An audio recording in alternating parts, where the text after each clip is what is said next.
for the fir trees, I'm going to use my other unique tree brush. I'm going to use the Ullswater brush.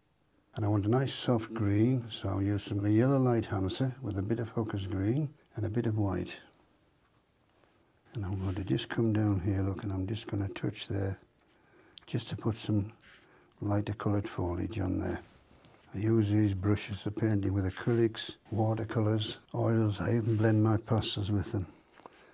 There we are, there's our fir trees. Now we're going to change to the down water brush, and we're going to put in the foliage again, the light foliage. So let's do some over here, just stipple away, look again. Just pretend you're out there killing midges. It's quite easy.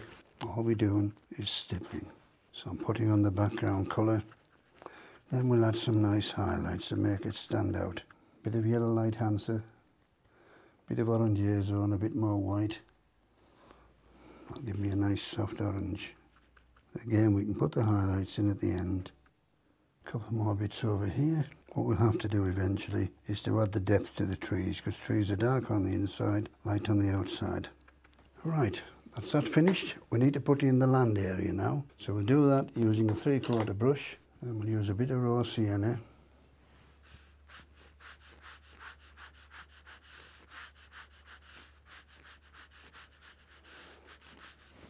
And then I'm going to switch to the large sky and texture brush to put in the foreground. Here we go, a bit of weak raw sienna to start with. That's too deep in tone. More water.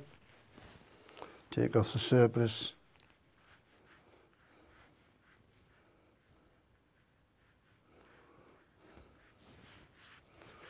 Simply brush it across like that. And I want a little bit more burnt sienna on the left hand side, just to give it the shoreline a bit of warmth. Just take it across. Oh, that's nice. That's what I'm looking for, a bit like that, look. We need to dry that a little bit before we go any further.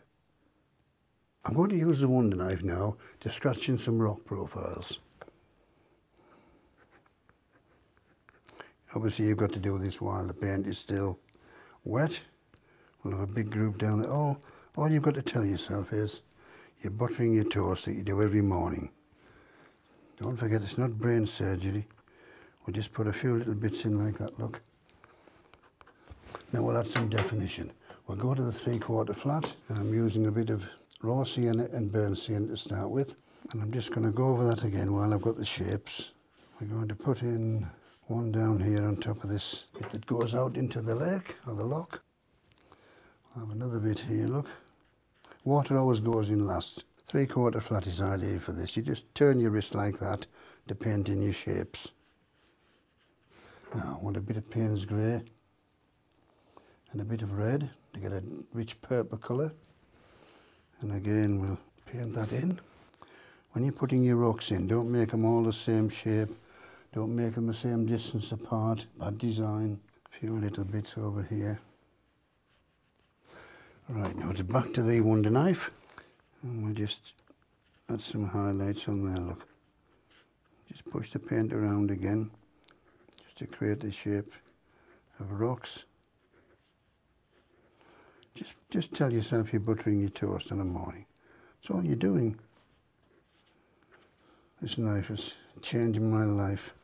I know some people use credit cards, but I've got more control with a knife than I have with a credit card. Stones in there.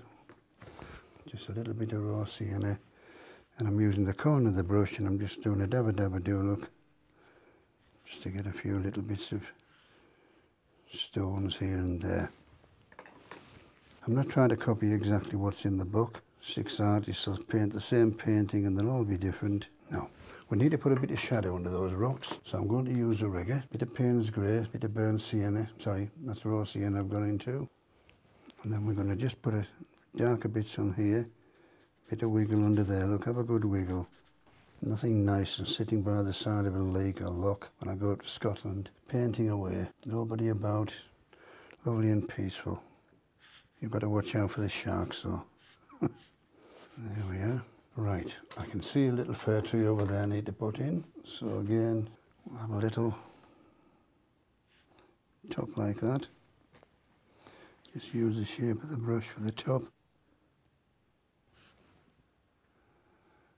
Put Put the fir tree in there.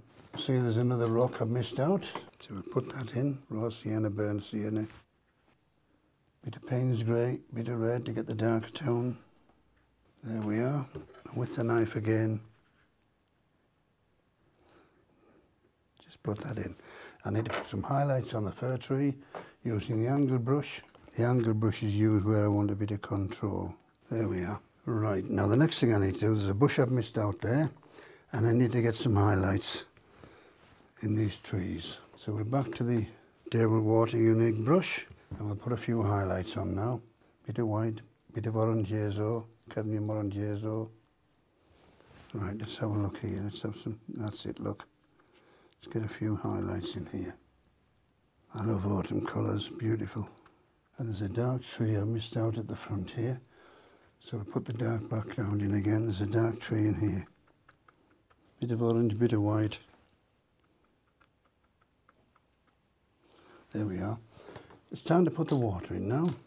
And I'm going to use my round pointed brush. And I want a bit of cobalt blue with a little bit of red in, just to soften that blue. I want to start nice and light first, and we're going to do horizontal strokes, look. We're going to deposit paint across the peaks of the paper, leaving the white of the paper showing through to represent sparkle on the water, look. So just pretend you're stroking the pussycat. Go across like that, back from this side.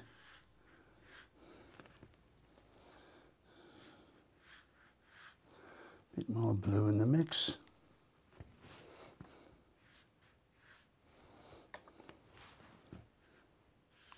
Don't forget all your strokes must be horizontal. Water's always level.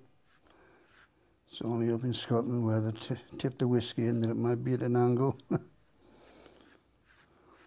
Bit of darker colour now, more blue to it. I want this area to be darker. I'm just using the side of the brush. Bit down here, I want this darker in this corner here.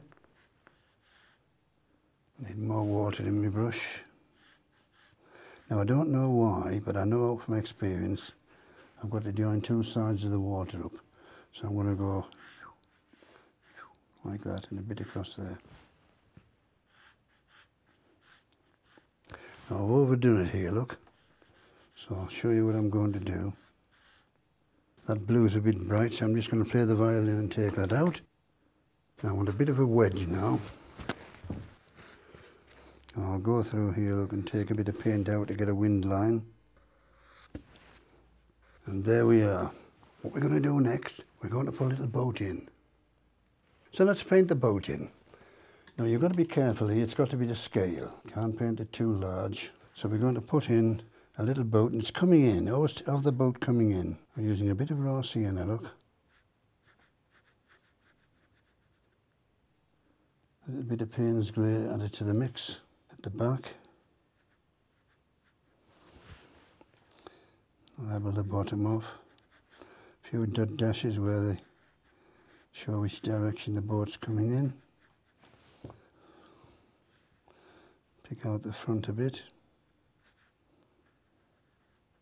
We'll have a couple of people sitting in the boat. They'll just be in profile. So I'll just put them in like that. Little head on. Couple of fishermen, eh? And I like to put a little white line on the top of the boat. It just sets it off. Paint must be thin.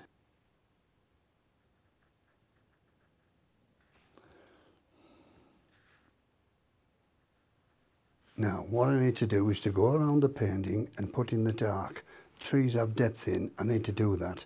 So I'm going to go around the painting and add a few bits of depth here and there. And I'm mixing a Payne's grey, Lisbon crimson mix. 20% of any colour mixed on the palette with 80% Payne's grey will give you a red shadow, a blue shadow, a green shadow, and so on. So I'm just going to do a dabba dabba do, look, like that.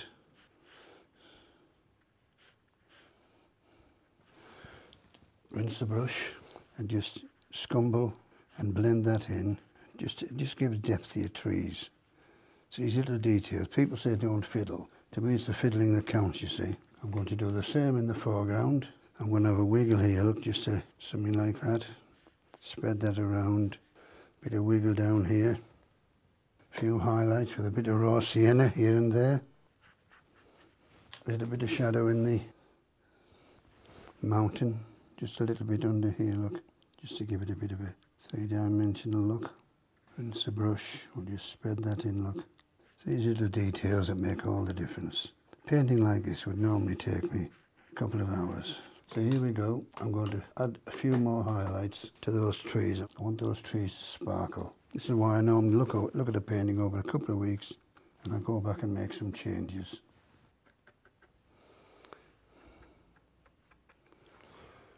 One last little thing. I need to add some depth to the fir trees.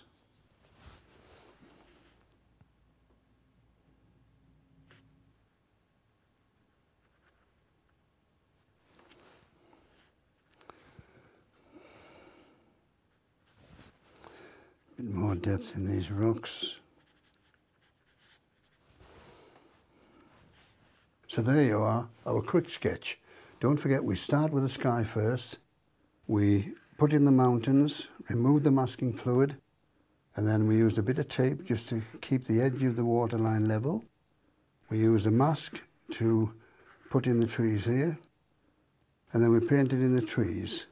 The rocks I put in with the Wonder Knife. Wasn't difficult, wasn't it? You can do it if you really want to. Why not have a go? Acrylics are marvellous things to use. If you make a mistake, you can overpaint it. While it's wet, you can do anything you can with acrylics as you could with traditional watercolour. Do try them. I thoroughly recommend them to you. Happy painting.